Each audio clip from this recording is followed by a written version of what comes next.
No representation is made that the quality of legal services to be provided are greater than the legal services of other lawyers. And in this state, that is a low bar.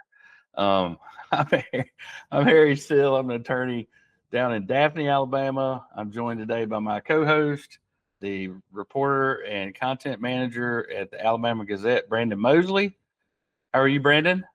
I'm doing fine, Harry. How are you? Well, I'm doing better than you because my camera's working. Yeah, the But camera's not working today. I don't quite get it. So we have a special guest today, Kaycee Cavender. She's a candidate for Alabama House District 40. How are you, Miss Cavender? I'm doing great. Thank you so much for having me today. Oh, yes, ma'am. So I looked at your website and snagged some screen captures, and I guess you're a conservative. Absolutely. You're a Republican. Yes. You're a small business owner. Do you own a gymnasium? I do. I own a gymnastics and cheer facility in Heflin. All right. So tell me more about that. Is that what got you into politics? Your taxes are too high, or things going on with your children, or I always want to know what the hook is that drags folks in. Yeah. Now, taxes are definitely way too high. So that's a problem. But what got me into politics is my husband and I got married back in 2011.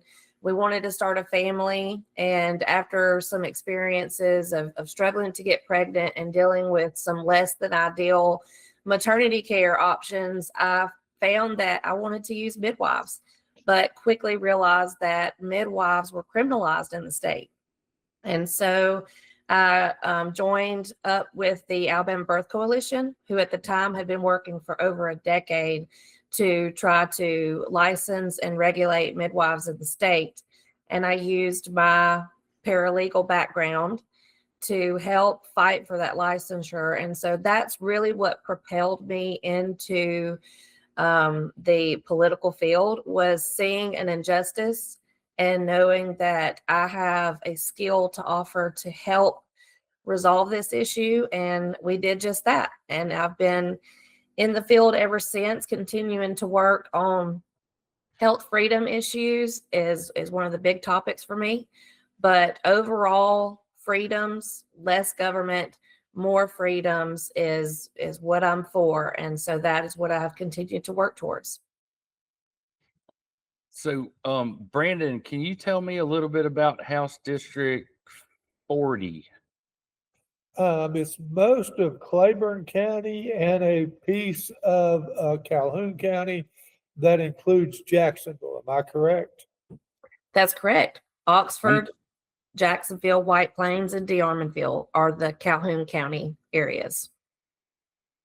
Okay, I'm showing my ignorance here, Brandon. Is it the yellow little squiggly there? Oh, I wish my eyes were that good, Harry. Yeah, I can't get this. I thought this was a map I could click on, but it's light blue. Look, when you get to the legislature, you fix this damn map, okay? When I click on it, I want it to zoom in. Okay, so that's where you are, and so I kind of have a feel for who your people are. I have friends from Digga. Do you have friends in it's not Talladega, it's Talladega. That's right. That's right. Yes. My co-owner actually is a public school teacher in Talladega. All right. Digga. I lived in Gadsden for a while, and my wife worked at the hospital in Anniston. So we got all into the going to the races and everything, fully indoctrinated. Oh yeah. So I hope this is coming through on your end. We're looking at your webpage, and it says cutting taxes and protecting your wallet, defending conservative values, and protecting our children. And did I catch something in here about one of your main issues was health freedom? Absolutely. I am the co-founder of Health Freedom Alabama, which we created in 2021. And so I served on the board for all those years. And then when I decided to run, I decided that it was time to step down from that board so that I could focus on my election. But health freedom is a very important issue and is at the core of who I am as a grassroots advocate. Well, so I said when we lost 1 million people during COVID, I said we need to pull out a guillotine and cut Fauci's head off right there in front of the Lincoln Memorial, and then say, okay, now who wants to be in charge of NIH? That, like, literally, I don't know what the punishment is for 1 million people perishing, but the idea that some bitch gets Secret Service protection and all this other stuff to the grave, I'm right there with you, man. And I've had a ringing in my left ear since I took I had to.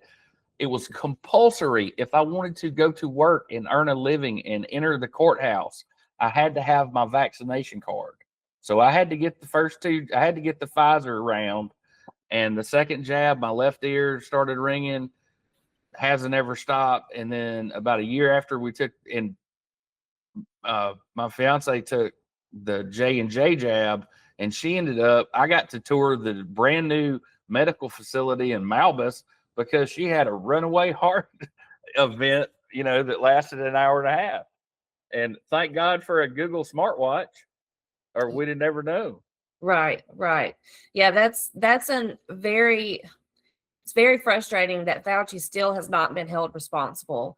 But our own state health officer, Scott Harris, has not been held responsible for his actions either. And I think that's something that we also need to take note of, is that all players involved with any forced vaccinations or any requirements to vaccinate against your will should be held accountable. In 2021, Health Freedom Alabama really pushed for the prevention of vaccine passports. And thankfully, we were able to get legislation passed through the legislature to prevent the requirement of vaccine passports.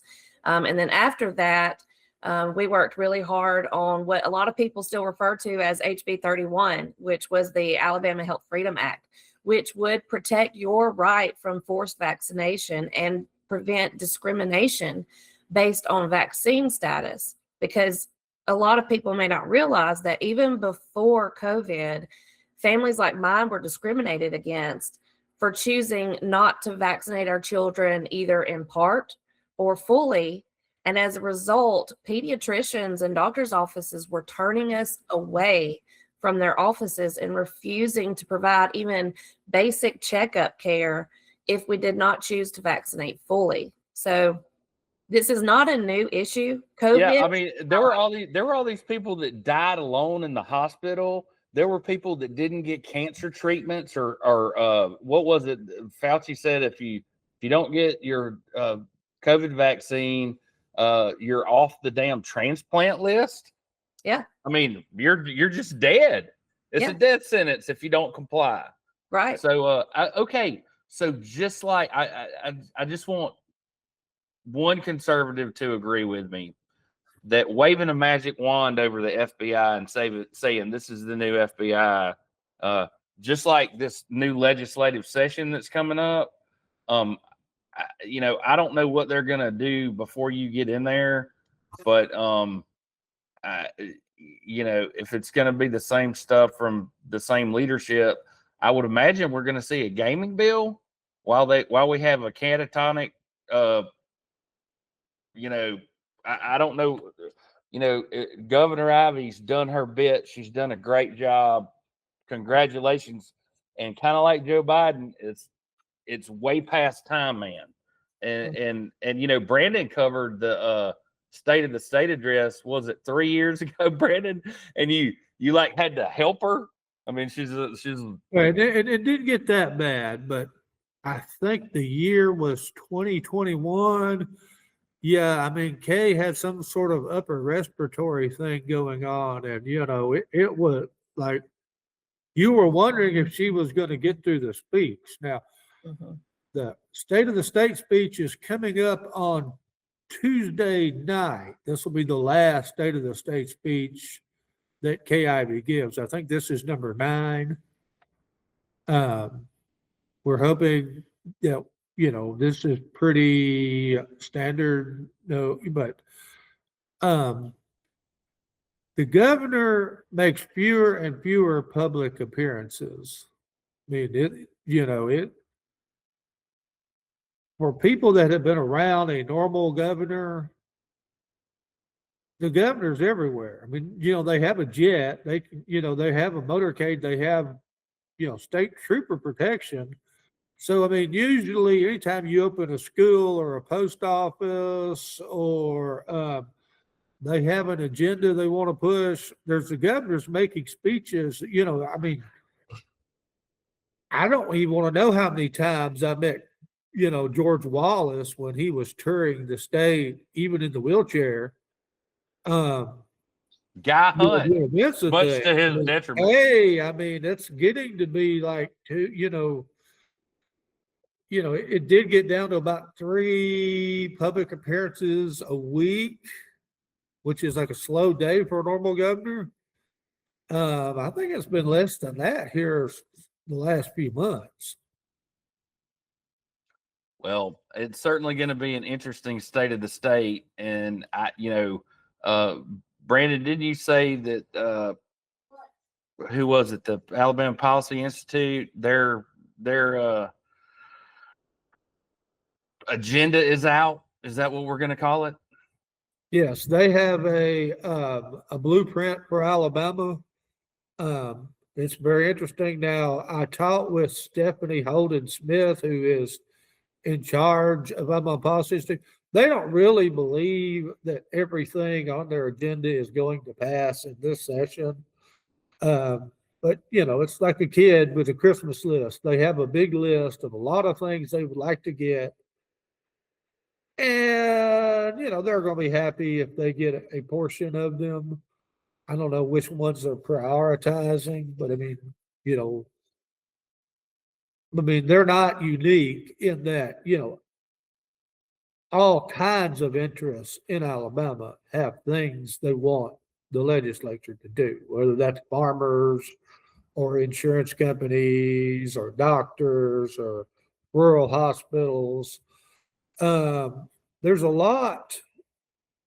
Yeah, that's why lobbyists get paid. There's a lot of things the legislature can do for a lot of people. So, every year we go through this 30 legislative days where we try to get, a consensus on what we want to do as a state moving forward. Like prohibiting a judge from granting youthful offender status to someone charged with capital murder. Brandon, I've been a lawyer for a long damn time, and I can assure you this is the furthest thing from a problem we have with our judiciary, that they need to be told by the legislature when they can and can't grant youthful offender status, okay? This is anyway, please don't go to Montgomery and do this, because Brandon and I actually read all this crap that y'all propose, and it's infuriating when I come across something like House Bill 11, and we won't go into who might be the scrivener of that or whatever. A lot of times something weird will happen somewhere in Alabama, and it comes to the legislature. Sometimes it doesn't even happen in Alabama. It happens in some other state. And then we pass this, we have a proposed state law that affects the entire state of Alabama because of this unique set of circumstances between a couple of yahoos wherever. Okay. Well, for somehow Mothers Against Drunk Driving is in charge in the House, because House Bill 1 now says you get your driver's license suspended and an interlock device if we catch you drinking and driving. First offense.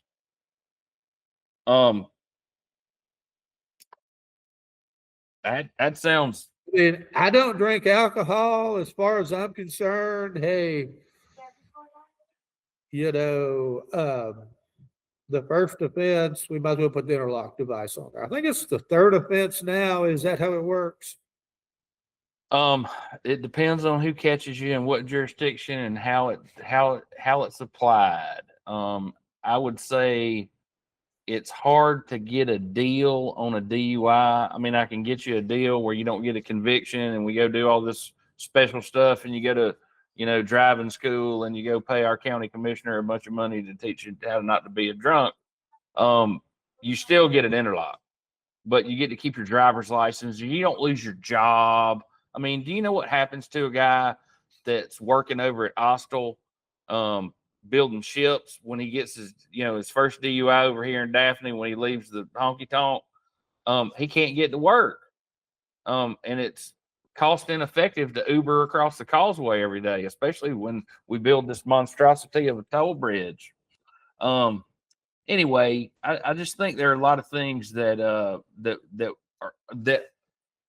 we're being led to believe are problems, which are not problems in the least. Okay, so Brandon, any of these bills pre-filed that you have on your radar already? Representative Mark Gidley has a bill. We talked about it with Gidley when he was on here, to require the 10 commandments in every school in Alabama. That passed the House. And then it went to the Senate, and there was a goofy log jam in the Senate, which we will not rehash. I think that has a very good chance of passing this time around. There's several of these bills that passed the House and got tied up in the filibuster logjam in the Senate. What'll be interesting this time around is, does this, I'm not going to throw stones, but the new Senate leadership got a little bit embarrassed by the crap that went on at the end of the last session. There's talk they might respond by changing the rules where, 2 members of the Senate can't tie us up for hours and hours and hours with filibustering whatever just because they feel like it. So we'll see if they make a rule change or not. Other bills that are interesting, Matt Simpson out of Daphne, and I think Senator April Weaver both have bills where if you rape a child under the age of 12, yeah, we can give you the death penalty for that. Okay. So do you know how many people died in the electric chair, murder versus rape, in Alabama? I do not. Okay. Well, rape was a capital crime for a long, long time. And we've been down this road judicially and legislatively. So if you just, you know what I'm going to do when I get in there? I'm going to propose a bill that we all have to be nice to Down syndrome people. Okay. I think it'll be wildly popular, but will it affect anything? And were people really being ugly to Down syndrome people? No, I don't think they were. This is another one of those examples, man, where, yeah, of course. Hey, listen, man, give me and Brandon Mosley a couple of baseball bats and 30 minutes alone. You don't have to worry about this guy.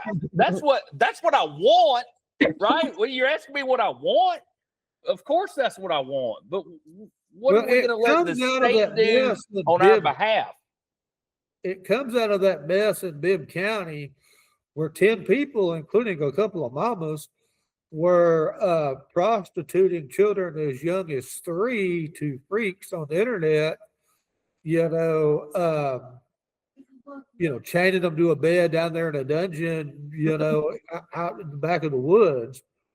And those guys can't be executed for their crimes because we did not have a death penalty option for child rapists at the time. Just like I said, because of that, they're going to do a bill where we give future prosecutors that option. I think this is going to pass. I think it will pass too, just like the Be Nice to Retarded People Act that I proposed. But it's not going to pass, Buster, with the Supreme Court of the United States.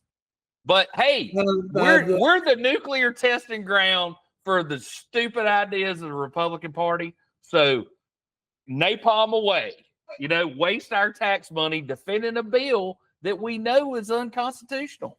I'm just pointing, and Matt Simpson knows this. He's a lawyer. I've seen him he really is. I've seen him in court.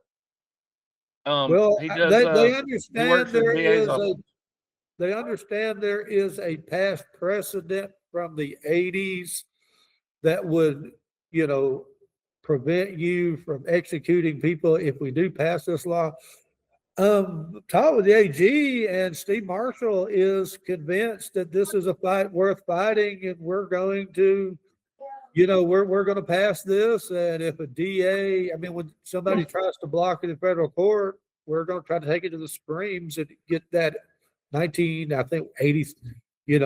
I was like in school then, like 83, I want to say, precedent, have that overturned. Two things that are really frustrating for me as well regarding the bill itself is we see this a lot in legislation where they stop at a certain age. And in this case, they stopped at 12 years old and said that for any child that has, suffered these consequences or these actions by others, that 12 and under is the only age that applies for this type of punishment, the death penalty. But in Alabama, you have to be at least 16 to get married. So at what point did we decide that a 13 to a 16-year-old is not as worthy of justice for the crimes against them? And so that's a frustrating side of that bill, just as the bill itself for me. But just like you talked about, Harry, is that the legislature comes up with legislation and decides, this is what we're going to push, and these are the issues that we're going to tackle. When you come up with other issues like the Right to Refuse Act that I talked about regarding vaccinations, sometimes we hear the argument that we can't address these issues because we might end up in a court battle.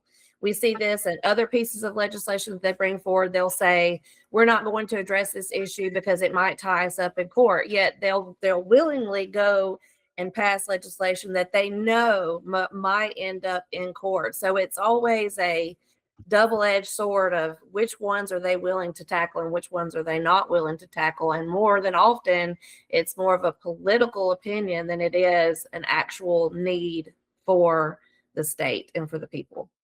Okay, well, here House Bill 18. I do a lot of family law stuff. And acknowledgement of paternity, certain rebuttal presumptions related to business shall created. Woo! You have no idea how much the stroke of the pen has power here. I don't want to bore everybody to death with it, but definitely take a look at that, because that's very interesting. So Alabama's an anti-bastardization state. And some other quirky things about our family law system that are a little archaic. If you're married under the law, it is assumed, that you are the father of any children during the marriage. Yep. Even if DNA says otherwise. Okay, so here's a good one. So you know how nobody talks to the FBI? So my number one rule in life is never talk to the FBI or any federal agent. You know why? Because if you tell them you live at the wrong address, you've lied to a federal agent and you're going to prison for 5 years. So now we're going to do the same thing in Alabama. What? Woo. Man. So back in the day, half of the people in the legislature were lawyers, and guess what they are now? That's right, police officers. Or retired police officers or sheriffs or whatever. Let's see here. Boards of cosmetology, ebony alert system in case any black folks go missing. I'm not shitting it. These are real. We got real problems. Some things get proposed that I won't seriously be considered. I could go through that list and come up with the 10 most ridiculous bills, but a lot of those won't actually get to committee. Okay, so here's a good issue for you. You want to fix campaign finance? You know where you do it? You know where all corporations are based? They're controlled by state law. So you just change the state law to say no corporation in Alabama can give more than $20,000 to any candidate. You think anybody's going to propose that? Yeah, we No. don't need that here. No, but that would be the solve no. campaign finance at the local level. But hell, we got what's coming up, Brandon? Somebody's running for Supreme Court, and we're going to spend $1 billion, fighting over that position. Which It is a little odd when, trial attorneys and law, multi tens of $1 million law firms, and then, $1 billion insurance firms are donating to your Supreme Court candidates. But wait a second. Somebody who in Covington County doesn't want underground hazardous materials stored under their feet? I covered that when they were passing that originally out of the legislature. I was the only one writing articles on that. It's like, you're going to store all of this gas underground, and no one cared. And now, that when it passed, I did multiple articles. Okay, so this Covington was County through, and it wasn't a big deal. And now legislators in Covington County, who apparently were asleep at the switch when this was passed unanimously out of both houses, I think that was 3 years ago. That's right, it was. Now they want to make it doesn't apply to Covington County, and it's like, why? Because we can it down in Covington County, but we can do it in Baldwin or anywhere else. It's like, okay, Kaycee. Here's the thing. I don't like to have one set of rules for one county. I think they've got that with like sludge material spread on pastures. There's some counties that don't allow that, and the other counties do. It's like, okay, so Brandon, Covington County is the home of Crum Foshee. Miss Cavender, do you know who Crum Foshee was? No. He's probably the most corrupt member that the Alabama House ever had. Well, this wasn't Crum Foshee. This has been no. This was long gone. And then of course there's Seth Hammett, who hangs his hat in Andalusia in Covington County, and he's our former Democrat Speaker of the House, who served. His grandson is in the legislature now, but he's a Republican. Yeah. So anyway, what I'm trying to say is they're all Crum Foshee over there in Covington County, and they just stole Conecuh sausage from Conecuh County. So I'm still sore about that. Let's see here. Pending committee action, resentencing of certain sentences subject to judicial override. Retroactive application provided. We don't have anywhere to put all these people that need to be in prison. Why would we keep creating more and more of these? I think that allows judges to go back to cases where they sentenced somebody before we had the mandatory, before we put the sentencing guidelines. If they sentence the person more harshly than would be allowed under the law today, I think Representative Hill wants to have it where the old judge, can go back and say, hey, let's reset that sentence to what it would have been if it has occurred since 2015. So, Brandon, if you really hated the people that live next door, all you'd have to do is pick up the phone and call DHR and say, their kid wandered over here and smelled of marijuana. And then the sheriff's department can come and lock up the parents under this new Alabama law because somebody, anyway. Yeah, you're really wasting my money up there piddling around with these bills. We'll start selling marijuana legally here in a few months, with, the marijuana bill that passed in 2021 will finally go into effect here this year in just a few weeks.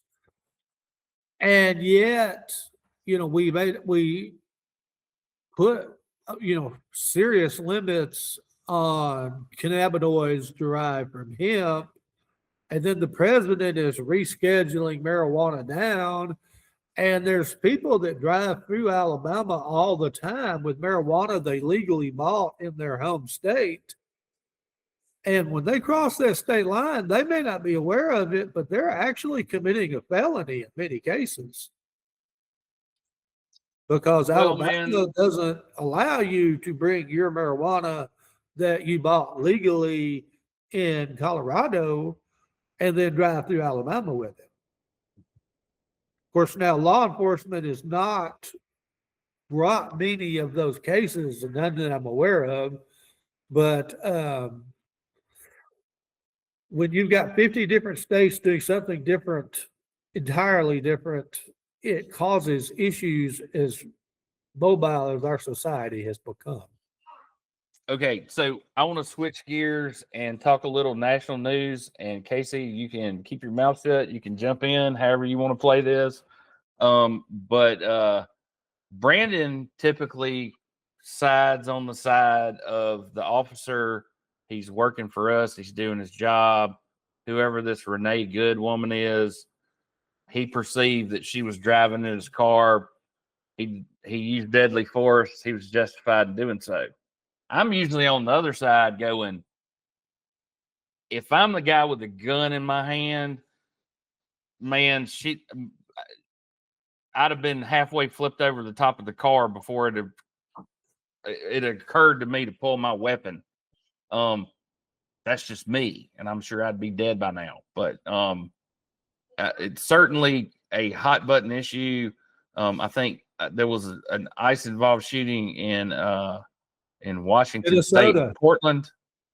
And I'm saying there was another one in addition to Minnesota. There was one and of course down here, much like the Forest Bullen shootout, there was a Sims man that was shot in his camper as he slept. He claims as he slept in his camper behind his business that was being searched by law enforcement at 3 a.m. And anyway, he called 911 for an ambulance at 3, 4, 4:30, and finally at 5 a.m. The sheriff's department came and extricated him and took him for medical attention. But of course, the police officers from Sims say he opened fire on him and ambushed him, and so I'm sure we'll never get to the bottom of that. Yeah, so look for us for them to argue the details of who said what and who fired what and who did what when. Right. So anyway, there's some major issues going around about use of force and police tactics. And we just saw a bill that says, okay, so y'all realize that if a local police officer is made aware that you're illegal, well, hell, they don't enforce federal law. They can't be compelled to enforce federal law. Okay. We don't want people in Washington State or the U.S. Senate or the federal government, right, telling us down here what we're going to do. It's kind of a states' rights issue. Anyway, but a lot of people are blinded to it because of the politics of it. It looks like Baldwin County Commission renews funding for Alta Point Crisis Response Team. Now, this is if you have a mental meltdown, instead of the police showing up and murdering you right then, they have a crisis management person that they can get on the iPad who can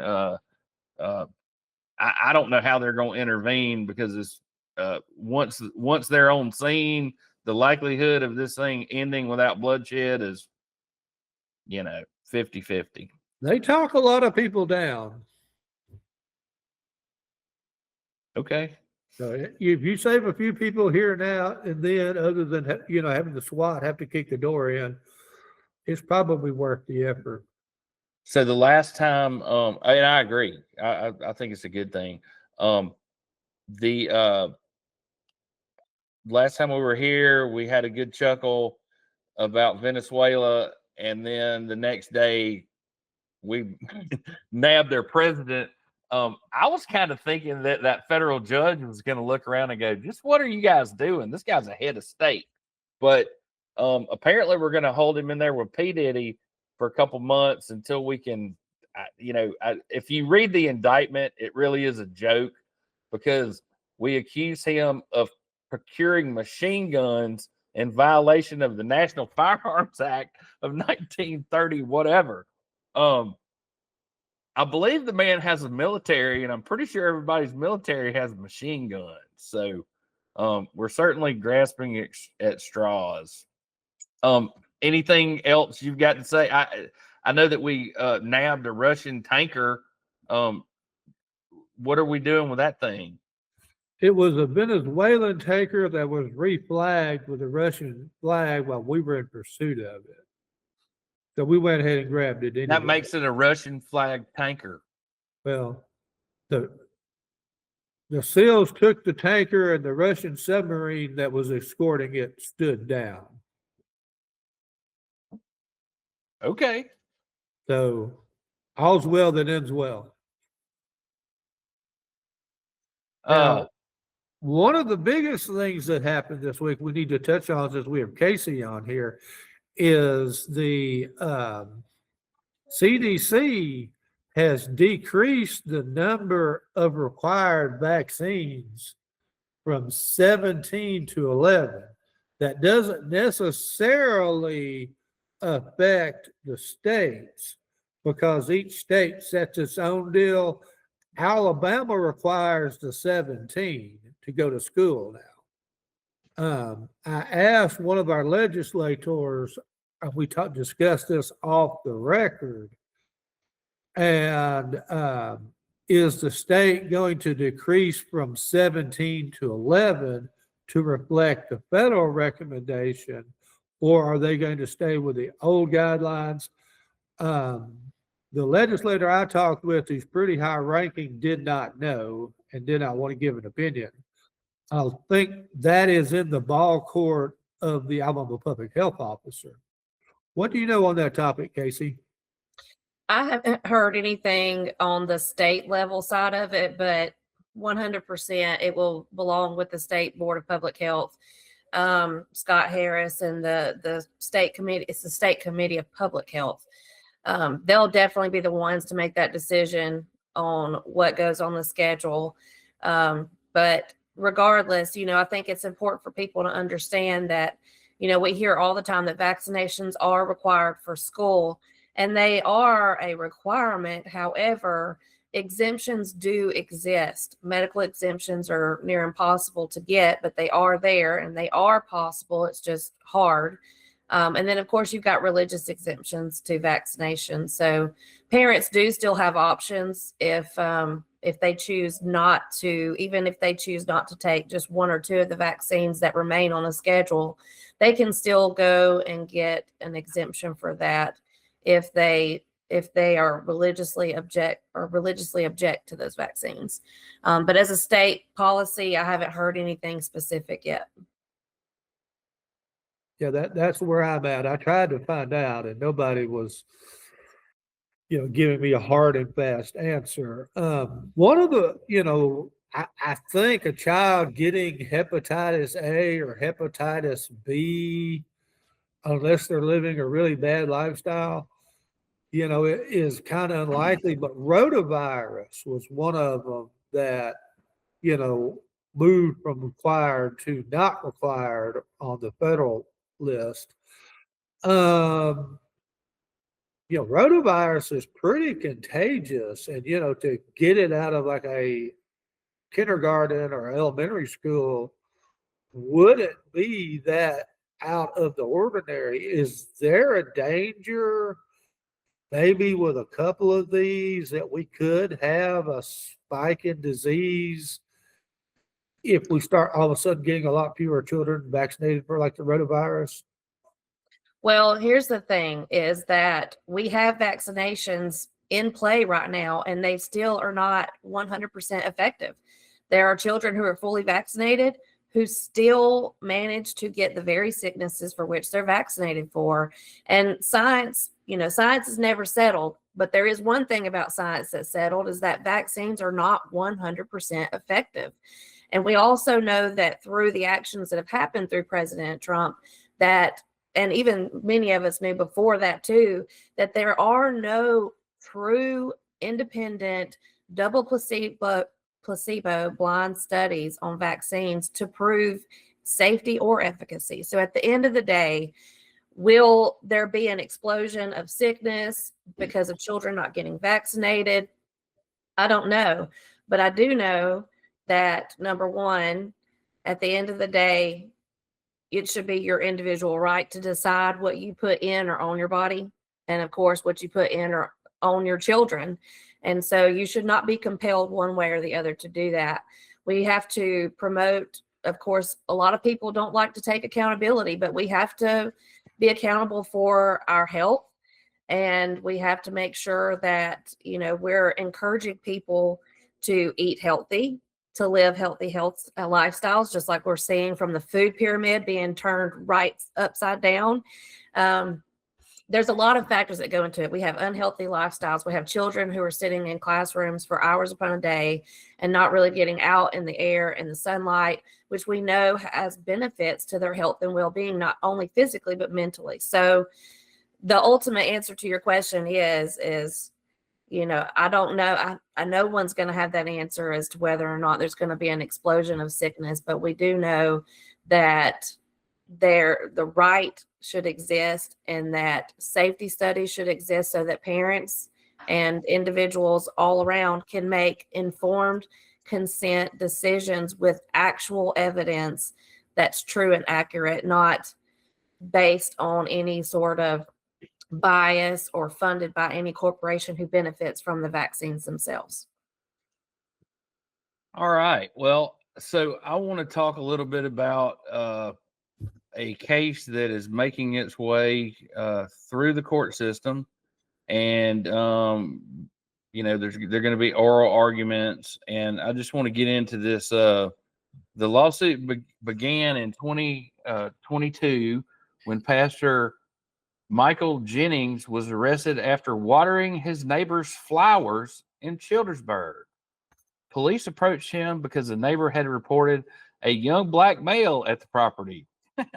He told officers his name was Pastor Jennings and that he lived across the street. After he refused to give officers his ID, they charged him with interfering with governmental operations, is actually what it's called under the code. Jennings sued the officers in the city, and while a district judge dismissed his case in 2023, the U.S. Court of Appeals for the 11th Circuit ruled in 2024 that the officers did not have probable cause for his arrest. The lower court sentenced the Alabama Supreme Court to weigh in on whether law enforcement can require physical identification when somebody gives an incomplete or unsatisfactory oral response. What? I thought this was the United States of America. I didn't think I had to produce papers or give somebody my fingerprints or whatever the hell else these people want. So I'm going to have to come down on the side of the Southern Poverty Law Center. See, when you keep putting people like Harry on the side of the Southern Poverty Law Center, you quickly deplete the core of your good Republican base. On Wednesday, Jennings' attorney Henry Daniels argued that under state law, officers do not have the power to demand ID from just anyone. Freedom cannot thrive under the capricious demand of the state, he told the court. Entitled to live one's life free from unwarranted interference by law enforcement or governmental entities is fundamental to liberty. Wow, that's pretty good. I bet nobody on the Supreme Court cares, and they do it. We're going to live in a state where you're going to have to show your ID. And what we're quickly creating, Kaycee, is a whole new class of citizen where, you heard what J.D. Vance said. These men that shot that woman, it doesn't matter. Why would we investigate it all? They have total qualified immunity. They're out there working for us. They're the good guys. and whatever they do is totally justified. And you can't sue us for it. And if they are involved in an officer-involved shooting, they get a special hearing in 2 days. I don't get a special hearing if I shoot somebody. And I'm pretty important to the court system from time to time. If they want to keep the thing rolling, they're going to need people like me, right? Probably showing up for court, not being held in jail somewhere. So yeah, I think, I don't think I want to live in a state where I have to produce ID. And maybe some people on the Supreme Court don't either. Who did we talk to a couple months ago? McCool? Yeah, Justice Chris McCool. Justice, but he didn't seem like the kind of guy that wanted to produce his papers. He seemed like the kind of guy that liked going out there on his tractor and people leaving him the hell alone. And for the police to show up because somebody's watering the grass, that's rich. I don't have any update on Dr. Pouncey. Any other cases that we were talking about that we need to update folks on, Brandon? No, not off the top of my head. Now, one thing we might want to touch on is we did get a big bunch of money this week from the from the Trump administration, where they're asking us to try to reinvent healthcare in rural Alabama, which really isn't working. No kidding.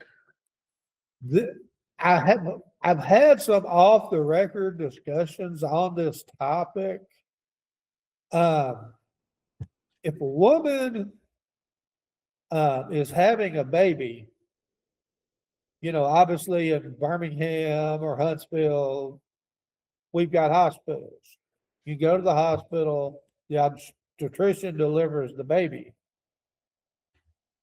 Increasingly, because we have a shortage of doctors and fewer doctors want to do things like deliver babies, we have a real shortage of obstetricians in the state of Alabama. Kaycee was involved with, legalizing again midwives, but now it's still illegal for a midwife to deliver a baby in a hospital. Now, my point is, if we're reinventing healthcare, if we have a bunch of hospitals that don't have someone who delivers babies or deals with pregnancies or prenatal care or something, why not change the law to allow licensed, maybe nurse midwives to practice in conjunction with that rural hospital? Okay, so Brandon, isn't driving 60 miles down the highway to. You'll be happy, and you will own nothing, and you will be happy. Just because you live in rural Alabama doesn't mean you get second-class care. It's a commonwealth. The one thing I agree with Trump on is there ought to be a sovereign wealth fund so that when people fall on hard times, it's not necessarily Social Security, but we got a pile of money here where we can take care of a problem. Yeah, so let's talk about that real quick, about the hospital situation. We've had a shortage of OBGYNs for, many, many The years. whole time I've been doing this. What'd you say? The whole time I've been doing reporting, we have hospitals and there's no OBGYN in the county, and in a lot of cases, next to it. If you're a brilliant baby doctor, why would you want to go to some shithole hospital in Greenville, Alabama? That's the answer. Right. Well, even if there is a hospital, and that's the thing, is we have a healthcare desert in Alabama. So the majority of the counties in the state of Alabama do not even have a hospital or a clinic that provides maternity care, not even level 1 maternity care. So the majority of women in the state have to drive, excuse me, a minimum of an hour to the closest hospital to get obstetric or maternity care. And so when we passed the midwifery legislation, that was one of the things that we talked about, was being able to provide care to the women. But realistically, only 1% of women in the entire United States choose to give birth outside of the hospital. That number is increasing, especially since COVID. Nurse midwives can practice in the hospital, but the problem is that in Alabama, they have a requirement to have a collaborative agreement with an OBGYN. So they do not practice independently in the way that an OBGYN does. They must practice under an OB who dictates what cases they take and the actions that they take on those cases. There has been work to try to increase their scope of practice and allow them to get out from under that collaborative agreement. But the state medical association is not interested in approaching that. And one other issue I want to highlight, because it has been in the news, and Brandon, I think you may have covered this, is that for our midwives who are attending births outside of the hospital, because certified professional midwives are not trained to work in a hospital environment. They are trained and licensed and regulated in Alabama to work outside of the hospital specifically to fill that gap. But what the State Medical Association and the State Board of Health has done is they have prevented these licensed midwives from having access to the newborn screening test, which is just the heel prick. So, when a baby's born, their heel is pricked. There's a film card. It's a literal card with film paper on it.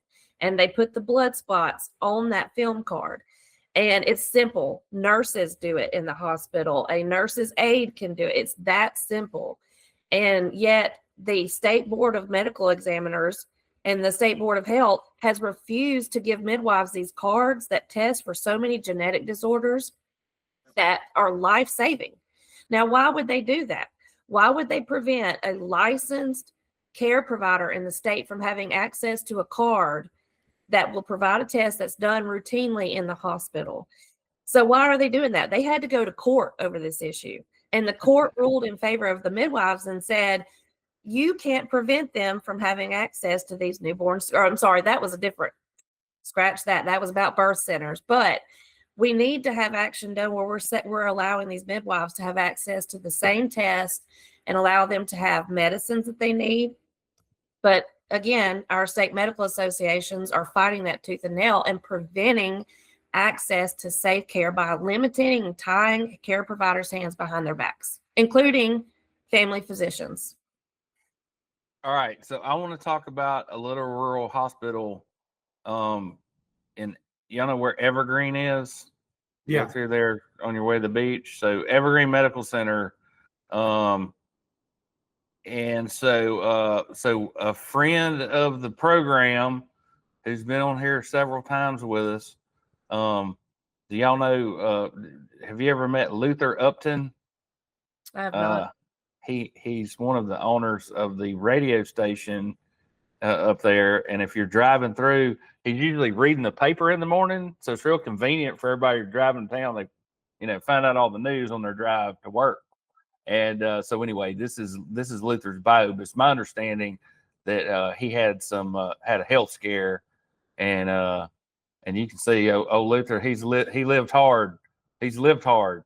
And anyway, just a hell of a good man, and hope him a speedy recovery. And he gets to be there in his hometown. Oh, and I think I left out the fact that he's on the city council in Evergreen too, isn't he? You remember what Luther made the terroristic threat to the police officer, and he got kicked off the radio, and then he got pardoned, or the judge set aside the conviction, or whatever the story was. And I can't remember if he resigned from the council or not, but at one point in time, a few years ago, he was on the city council over there. And boy, you talk about so he was really good to me when I was a young man in my 20s, and I was their county administrator over there. And so anyway, Luther, we hope you get to feeling better, man. So Brandon, anything else we need to talk about before we let our guest here run? for people that don't know, Republican and Democratic qualifying for office began on Monday. And Right. I think, don't quote me exactly on this, I believe it ends on Friday, January the 23rd at 5. That's right. You can go to both parties' website and you can see who is qualified to lead us, whether it's statewide constitutional office, district judge, circuit judge, state representative, like Kaycee is running for, state senate, PSC, the whole 9 yards is online, other than your local offices. Your local offices, you have to call your Democrat or Republican Party, chair to get put on the ballot.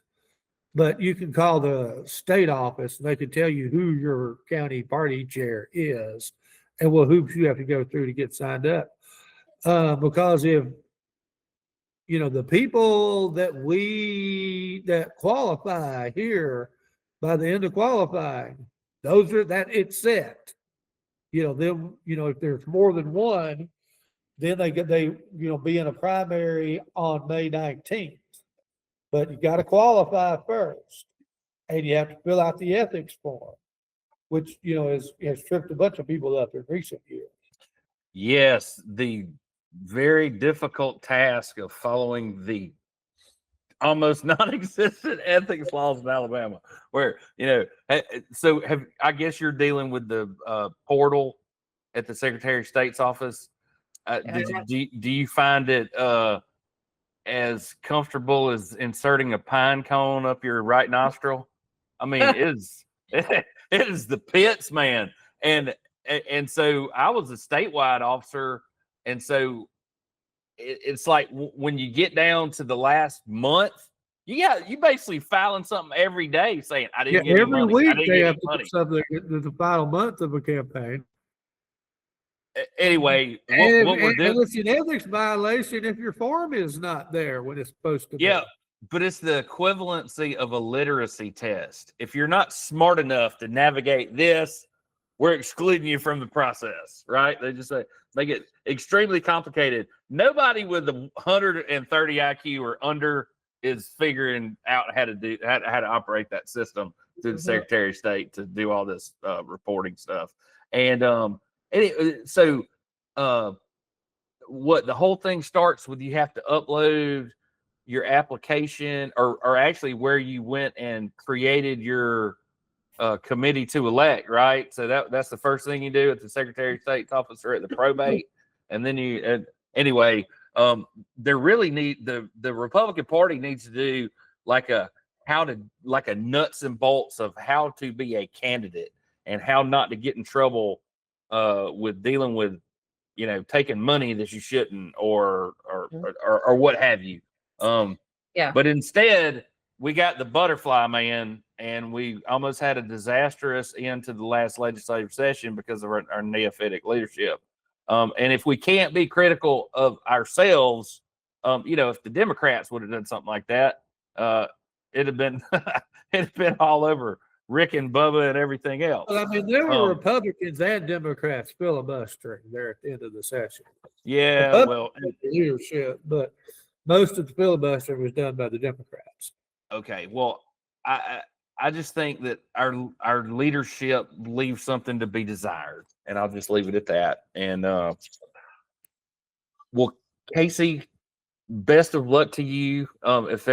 If you want to come back on, if there's some issue that you feel like we didn't get to or something you left out, we'd be glad to have you on again. And certainly, if you win, Brandon will really start sucking up. Oh goodness.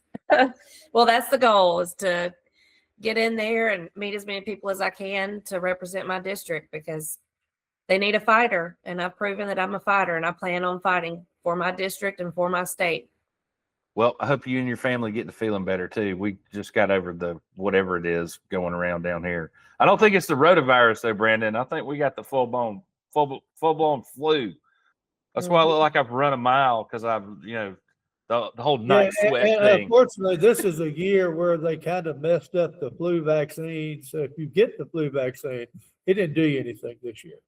Yeah, well, best of luck. Okay, hey, everybody have a good weekend, and we'll good luck to you, Miss Cavender.